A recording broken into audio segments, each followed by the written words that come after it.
Pop quiz. Who's the whitest prophet in history? You're probably thinking Joseph Smith, founder of Mormonism, right? What if I told you there's a prophet out there who's so white he makes Joseph Smith look like Malcolm X? He's so white he makes a bowl of vanilla ice cream yell, "Get him out of here, he's blinding me!" He's so white his 9-year-old child bride didn't need a nightlight. What if I also told you that this pale, pasty white prophet had black slaves and referred to Ethiopians as raisin heads? Would you call him a racist? Or would you give him yet another free pass because our expectations automatically drop to the floor whenever we discuss the Prophet of Islam?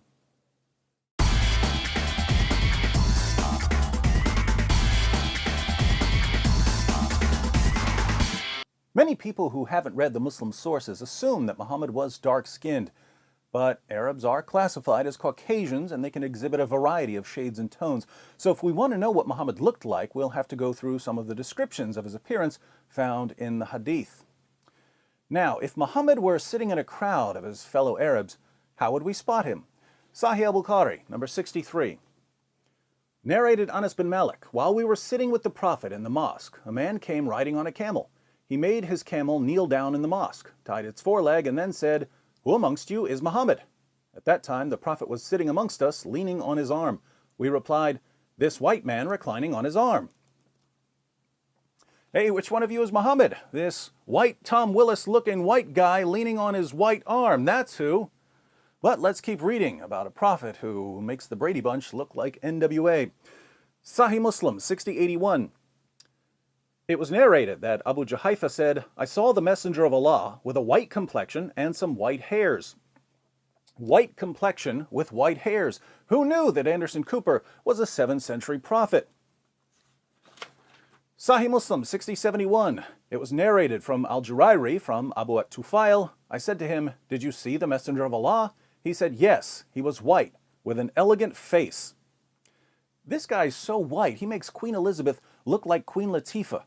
And the Muslim sources go out of their way to remind us how white Muhammad was. They tell us about the whiteness of his shins, and the whiteness of his thigh, and the whiteness of his leg, and the whiteness of his stomach, and the whiteness of his forearms, and the whiteness of his armpits, and the whiteness of his cheeks.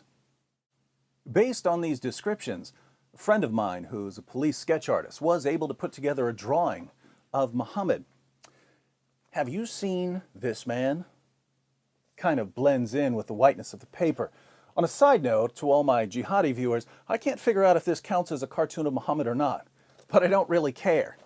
So, Muhammad was whiter than a bowl of Cool Whip, but when he wasn't busy being scooped onto a slice of apple pie, he was setting an example for his followers by keeping a tight rein on all his black slaves. Sahih al-Bukhari, 7263. Narrated Umar, I went to the house of the Prophet, and behold, Allah's Messenger was staying in a mashraba, and a black slave of Allah's Messenger was at the top of its stairs. I said to him, "Tell the Prophet that here is Umar bin al-Khattab." Then he admitted me. Sahih al-Bukhari, 6161. Narrated Anas bin Malik, Allah's Messenger was on a journey, and he had a black slave called Anjasha, and he was driving the camels very fast, and there were women riding on those camels. Allah's Messenger said, "Waihaka, O Anjasha, drive slowly the camels with the glass vessels," i.e. the women. Here's one about a black slave who was shot to death while unloading Muhammad's luggage. Sunan an-Nasai 3858. It was narrated that Abu Huraira said, "We were with the Messenger of Allah in the year of Khaybar, and we did not get any spoils of war except for wealth, goods, and clothes. Then a man from Banu ad-Dubayb, who was called Rifa bin Zayd, gave the Messenger of Allah a black slave who was called Middam. The Messenger of Allah set out for Wadi al-Qura. When we were in Wadi al-Qura, while Middam was unloading the luggage of the Messenger of Allah, an arrow came and killed him. The people said, 'Congratulations, you will go to paradise.' But the Messenger of Allah said, 'No, by the one in whose hand is my soul, the cloak that he took from the spoils of war on the day of Khaybar is burning him with fire.'" Just to clarify, Muhammad had sex with a 9-year-old girl, robbed caravans, and beheaded hundreds of Jews, but he's good. His black slave, by contrast, grabbed a cloak before the spoils were divided, so he's headed to hell. Welcome to Islam. In Provisions of the Afterlife, pages 30 to 31, Ibn Qayyim al-Jawziyya lists 28 of Muhammad's male slaves and 12 of his female slaves. Some of these slaves were black, some were not. Muhammad renamed one of his black slaves Safina, which means ship, called his slave ship, because he would load up the slave like a ship and make him carry everything. Muhammad apparently thought that black slaves were worth less than Arab slaves, since he once traded 2 of his black slaves for an Arab slave he wanted to set free because the Arab slave had converted to Islam. We know that Muhammad had sex with his female slaves because he eventually got one of them pregnant. But don't worry, a white leader getting a slave girl pregnant is only creepy when Thomas Jefferson does it. Speaking of leaders, mindlessly obeying Muslim leaders was so important to Muhammad that when he wanted to emphasize obedience, he told his followers that they had to obey even the worst leader imaginable. We find Muhammad's worst case scenario in Sahih al-Bukhari 7142. Narrated Anas bin Malik, Allah's messenger said, "You should listen to and obey your imam, even if he was an Ethiopian slave whose head looks like a raisin." Muhammad gives a similar example in Sahih Muslim 3138, where he commands his followers to obey their leader, even if he's a black slave with missing limbs. So the worst possible leader of a community of Muslims, according to Muhammad, would be a black slave. For the sake of clarity, I should point out that women are excluded from the hierarchy of possible leaders. Muhammad said that a nation will never be successful with a woman as a leader. But it gets worse. Muhammad tells his followers what Satan looks like in Ibn Asaq, page 243. The apostle said, "Whoever wants to see Satan, let him look at Nabtal ibn al-Harith. He was a sturdy black man with long flowing hair, inflamed eyes, and dark ruddy cheeks." Which one of you is the prophet? This white guy. What does Satan look like? That black guy. Now, how did a religion that was inaugurated by a white prophet who had black slaves and referred to Ethiopians as raisin heads and said that Satan looks like a black man ever get the reputation it has among African American Muslims today?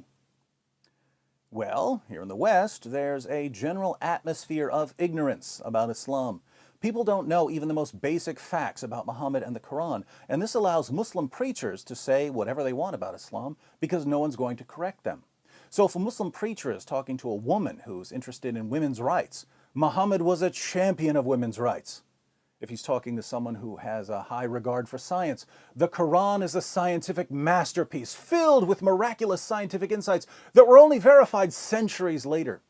If he's talking to someone who's concerned about racial justice, Islam is the religion that liberates slaves and establishes racial equality. Absolute nonsense, but people convert to Islam because they believe what they're told and don't bother reading the Muslim sources to see if the preacher's story checks out. Now, to those of you who've bought this mess, to those of you who believed the Muslim preacher when he said, "Hey, if you really want to stick it to whitey, you need to convert to Islam," the religion of a white man who bought, sold, and traded African slaves and whose followers institutionalized black African slavery centuries before Europeans joined in and who continue enslaving black Africans even today. If you fell for this, I say, and I say it again, you've been had. You've been took. You've been hoodwinked, bamboozled, led astray, run amok. This is what these white prophets with black slaves do. But now that you've seen what the Muslim sources say, now that you know you've been deceived, you have a choice. You can either leave Islam or you can continue serving a man whose descriptions in your most trusted sources make him completely indistinguishable from the Pillsbury Doughboy and whose teachings legitimized race-based slavery for 14 centuries. Just remember that if you continue honoring a slave trader who's about as dark as the cream filling of a Twinkie and who had black slaves and called Ethiopians raisin heads and said that Satan looks like a black man, you're not a freedom fighter or a social justice warrior or a champion of civil rights. You are the ultimate Uncle Tom. And in case you'd like to know how seriously they take Muhammad's whiteness in the Muslim world, I'll leave you with a quotation from Ash-Shifa, one of Islam's most popular and respected books on Muhammad's life and teachings. Ahmed ibn Sulaiman, Sahnun's companion, said that whoever says that the Prophet was black is killed. The Prophet was not black.